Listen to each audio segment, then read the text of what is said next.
మెదక్ జిల్లా టేక్మల్ మండల కేంద్రంలో సోమవారం రైతు వేదికలో భూభారతి రెవెన్యూ అవగాహన సదస్సులో పాల్గొన్న జిల్లా కలెక్టర్ రాహుల్ రాజు, ఆర్డీఓ రమాదేవి, తహసీల్దార్ Tulasiramu, MPDO Vithal, RI Sai Srikanth, deputy తహసీల్దార్ కిషోర్, ఏపీఓ పౌలు మరియు ఈ కార్యక్రమంలో కాంగ్రెస్ పార్టీ మండల అధ్యక్షులు నిమ్మ రమేష్, మాజీ కాంగ్రెస్ పార్టీ అధ్యక్షులు సుబేదారి మాన్ కిషన్, పాపయ్య, సత్యనారాయణ, మల్లారెడ్డి, సత్యం, భూమరామ్ రెడ్డి, విఠల్ గౌడ్, షేక్ మజార్ తదితరులు పాల్గొన్నారు.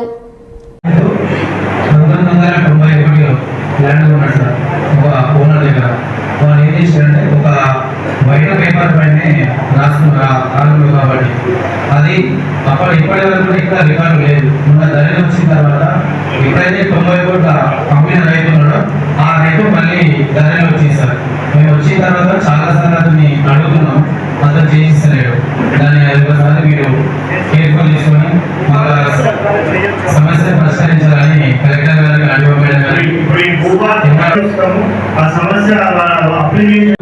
ఏర్పడ్డ సందర్భంలో దీన్ని సమూలంగా ధరణిని తీసేయాలనే ఉద్దేశంతో వర్గాలుగా వస్తారని ఆ రోజు 6 గ్యారెంటీల అమలు బాగా చెప్పారు. తప్పకుండా అది అంబేద్కర్, బాబాసాహెబ్ అంబేద్కర్ జన్మదినం సందర్భంగా ఈ భూభారతి అమలు చేయడం చాలా సంతోషకరం. దీనివల్ల రైతులంతా కూడా ఇంకా ఇప్పుడు దాని రూల్స్ అండ్ రెగ్యులేషన్స్ వాళ్ళంతా అవగాహన సదస్సు పెడుతున్నారు. రాంగ్ మీకు తెలుస్తుంది. భూమి అనేది శాశ్వతమైన హక్కు. ప్రాంతంలో 30 నుంచి 100 సంవత్సరాల చట్టంలో ఆ హక్కులు మనకే ఉండాలన్న ఒక గొప్ప సంకల్పంతో ఏర్పాటు చేయబడినటువంటి చట్టం ఇది. మన తరతరాలు కూడా ఎక్కడ కూడా భూకంపం పడకుండా ధరణి పోర్టల్, భూదాన్, ఈ భూభారతి పోర్టల్ ద్వారా శాశ్వతంగా ఎలాంటి సరిహద్దు గొడవ లేకుండా మనకు శాశ్వతంగా దాన్ని మాడిఫై చేయాలంటే కూడా మనం తహసీల్దార్ ఆఫీస్లో చేసుకోవచ్చు. కొన్ని కొన్ని క్లిష్టమైన పట్టా మార్పులు ఉంటాయి. పోయినా భూములకు వాసించిన తర్వాత పట్టా మార్చాల్సిన అవసరం ఉంటుంది. జమీందారు భూములకు ఒక ప్రొసీజర్ ఉంటుంది. కోర్టు కేసు ద్వారా వచ్చే భూములకు ఒక ప్రొసీజర్ ఉంటుంది. 38E సర్టిఫికేట్, టెనెన్సీ సర్టిఫికేట్ ద్వారా వచ్చే పట్టా మార్పిడికి ఒక ప్రొసీజర్ ఉంటుంది. సో ఇటువంటి కాంప్లికేటెడ్ అన్ని కూడా ఆర్టీఓ లెవెల్లో పట్టా మార్పిడి చేసే అధికారం కూడా ఈ భూభారతి చట్టం మనకి ఇవ్వడం జరిగింది. సో తహసీల్దార్ లెవెల్లో కొన్ని మాడ్యూల్స్ పట్టా మార్పిడికి, ఆర్టీఓ లెవెల్లో కొన్ని మాడ్యూల్స్ పట్టా మార్పిడికి కూడా మనకి భూభారతి చట్టంలో ఉంది. ఇంతకుముందు ఢిల్లీ చట్టంలో ఏదైనా మార్పు చేస్తామంటే దాన్ని మళ్ళా తిరిగి చేయడం అనేది ఎవరి స్థానం కూడా కాదు, సివిల్ కోర్టు ఒకటే పవర్ ఉంటుంది. బట్ ఇప్పుడు తహసీల్దార్ లెవెల్ ఏదైనా పట్టా మార్పిడి జరిగితే అది తప్పు అని ఎవరికైనా అనిపిస్తే చేసే ముందు ప్రొసీజర్ ఫాలో అయ్యి అందరికీ నోటీస్ ఇచ్చి అందరికి తెలిసే విధంగా చేయడం అది ఒక ఎత్తు అయితే, చేసిన తర్వాత కూడా ఎవరైనా తప్పు అని భావించినట్లయితే భూభారతి గురించి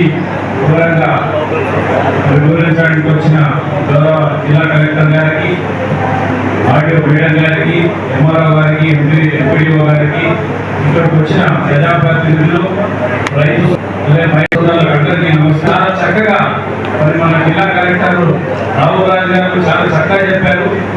అయితే ప్రతి విషయాన్ని కూడా క్షుణ్ణంగా చెప్పారు.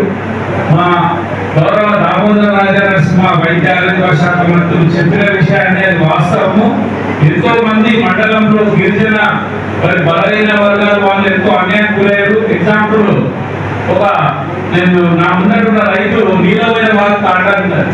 అది మన గౌరవ మన ఎంఆర్ఓ గారికి కూడా తెలుసు. అయితే గతంలో 60 ఏళ్ల కింద మరి కొన్న భూములను అది మేమే కాంగ్రెస్ ప్రభుత్వము దామోసాలు డిప్యూటీ సీఎం ఉన్నప్పుడు స్కూల్ బిల్డింగ్లు కట్టాము, వాటర్ ట్యాంకులు కట్టాము, ఇల్లు నిర్మిస్తున్నారు. అది దొడ్డిదారిన మరి ఒక డూప్లికేట్ లీగల్ సర్టిఫికేట్ తీసుకొచ్చి రిజిస్ట్రేషన్ చేసుకున్నారు. దాన్ని గతం లోపల ఉన్న ప్రభుత్వం పెట్టిన దాని వల్ల మాకు ఇలాంటి చట్టము మరి సహకరించగా హైకోర్టు కూడా కేసు వేయడం జరిగింది. అలాగే చాలా చల్లపల్లి విలేజ్, సాలేపల్లి చాలా మంది రైతులు చాలా అగచాటు పడి లక్షల రూపాయలు మరి వారు వెచ్చిస్తున్నారు. మరి ఈ రేవంత్ రెడ్డి గారు కాంగ్రెస్ ప్రభుత్వం లోపల మరి ఈ భూభారత చట్టాన్ని తీసుకొచ్చారు. దానివల్ల మా రైతులకు న్యాయం అయితే మా టేక్మాల్ మండల పక్షాన మేమందరం కూడా రుణపడి ఉంటాం. మీకు చాలా చక్కగా మీ కార్యాచరణ ఉంది. కలెక్టర్ గారిని ప్రతి గ్రామంలో 2వ తారీఖు తర్వాత మరి రెవెన్యూ సదస్సులు పెట్టి మా అమ్మాయిలైన గిరిజనులు బలహీన వర్గాలు అందరూ కూడా మరి ఇంట్లో సఫర్ అవుతున్నారు కాబట్టి దాన్ని ఇంప్లిమెంట్ చేయాలని వారికి మళ్ళీ